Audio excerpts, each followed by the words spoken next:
واش حياتنا، كلامنا، أعمالنا، تصرفاتنا، بيعنا وشرائنا، علاقاتنا مع أهلنا، مع أصحابنا ومع أحبابنا، فعلا اللي كيشوفنا كيعرف أننا مستعدين ليوم عظيم لا نهاية له، أم أنه طمس على قلوبنا ولينا كنمشيو في الدنيا وكأننا ما غاديش نموتوا، كنبيعوا وكنشريوا وكأننا ما غاديش نتحاسبوا، كنتواصلوا وكنقطعوا وكأننا ما غاديش نتسائلوا. لا يا مؤمن، ما تخلقتيش باش تلعب. الله تعالى كيقول: أفحسبتم أنما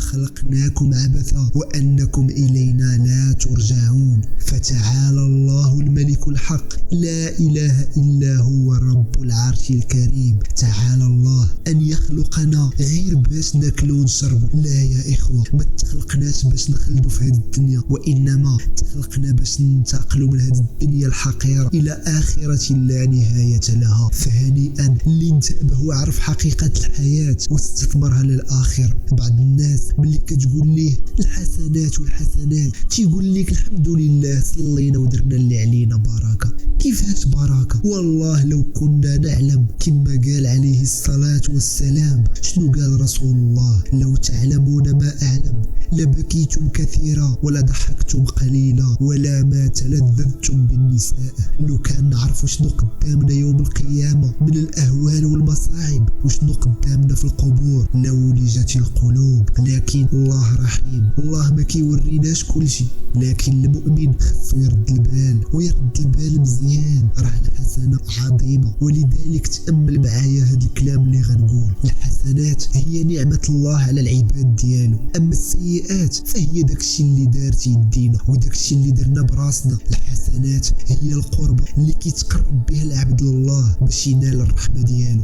ردوا البال مزيان، راه ما غاديش يدخل شي واحد للجنة بالحسنات ديالو. الأعمال ديالنا والحسنات ديالنا ما غاديش يدخلونا للجنة، غندخلوا الجنة إن شاء الله بالرحمة الله تعالى. لكن الحسنات واحد الحاجة اللي كنتقربوا بها لله لعله يرحمنا. اش بان لكم إلا جينا يوم القيامة ومعنا ملايين الحسنات أو معنا ملايين السيئات، بأش من وجه بغيتي تقابل الله تعالى؟ واش ما كيفرحكش أنك تجيو معك الحسنات؟ واش اللي كان مؤمن بحال اللي كان فاسق؟ لا يستوون، ما يمكنش يتساواو عند أعدى العادلين جل جلاله. انت الآن إلا كنتي في دارك، الابن اللي كيطيعك كيسمع لهضرتك، واش هو بحال الابن المتمرد عليك؟ هذا وانت بشر، ولكن كيف بالله ولله المثل الأعلى. العدل ما يمكنش يتساوى عنده، اللي جاو السجل ديالو عامر بالأعمال الصالحة. لذلك الحسنة مهمة بزاف وخاصنا نحرصوا عليها أكثر من الحرص ديالنا على الفلوس. الحسنات هي الأعمال ديالنا الصالحة، وحيت الله كيعرف الضعف ديالنا والجهل ديالنا والكسل ديالنا أيضا.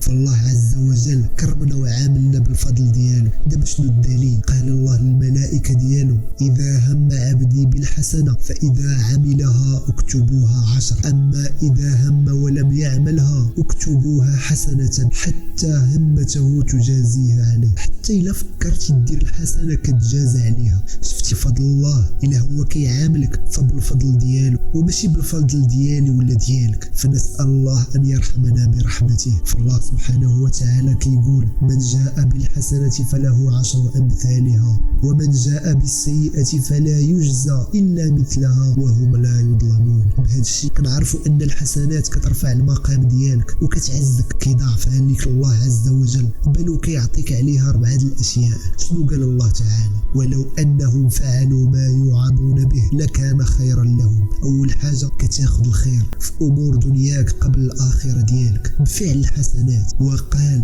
واشد تثبيتا يثبتك الله. ولذلك الله تعالى ما كيخذلش العباد ديالو اللي كيكثروا من الطاعات والأعمال الصالحات، كيجعل لهم سند وتفريج للكروبات وزوال لكل هم وفرج لكل ضيق. ثم قال تعالى: وإذا لأتيناهم من لدنا أجرا عظيما. هذا الشيء في الدنيا قبل الآخرة. ثم قال: ولهديناهم صراطا مستقيما، يعني بالأعمال الصالحة. كيعطيك الله الهداية، والهداية الهداية راه هدية من الله تعالى ليك. والله لا أعظم حاجة كيعطيها الله للعباد ديالو هي أنه كيحيي القلب. واش ما عارفين شنو المصيبة ملي يعيش الإنسان غرق في الذنوب وهو ما عارفش أنه ما دار حتى حاجة؟ هذه والله لا عقوبة. ولذلك ملي جاو الأعراب يمنون على الله هدايتهم قال يمنون عليك أن أسلموا، قال لا تمنوا على إسلامكم ولكن الله يمن عليكم أن هداكم للإيمان إن كنتم صادقين. إذن هذه فضل الحسنات، كاع هذا الشيء فضل الأعمال الصالحات. الحسنات كتكسبك حب الله، وإلا حبك الله شكون غيأذيك؟ تيقول الله سبحانه وتعالى إن الذين آمنوا وعملوا الصالحات سيجعل لهم الرحمن ودا، يعني محبة كيحبهم وكتحبهم الملائكة وكيحبوهم أهل الأرض. وهذا ما كيجي إلا بالأعمال الصالحات. بالحسنات نحصل على العلو والرفعة والعزة، حتى لو تحقرنا في أعين الناس. رد البال، ما يهمك شنو كيقولوا عليك الناس، خاص يهمك شنو كيقول الله عليك، لأن الله إلا رضى عليك كيرضي حتى الناس عليك وكتولي محبوب عند كل شيء، وإلا سخط عليك تيسخط حتى الناس عليك وكتولي مذموم وغير مقبول. والله تيقول ولا تهنوا ولا تحزنوا وأنتم الأعلون، لكن بشرط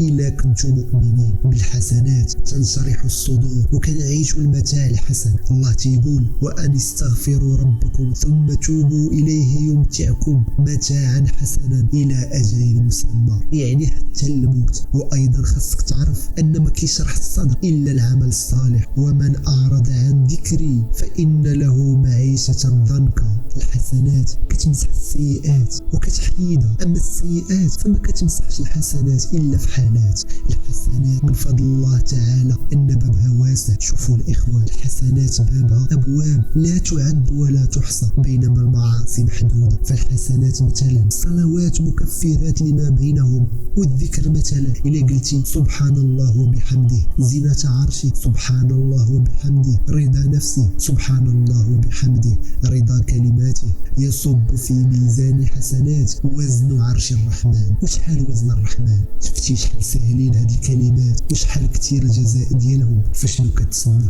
اللهم يسرنا لفعل الحسنات وابعد عنا السيئات.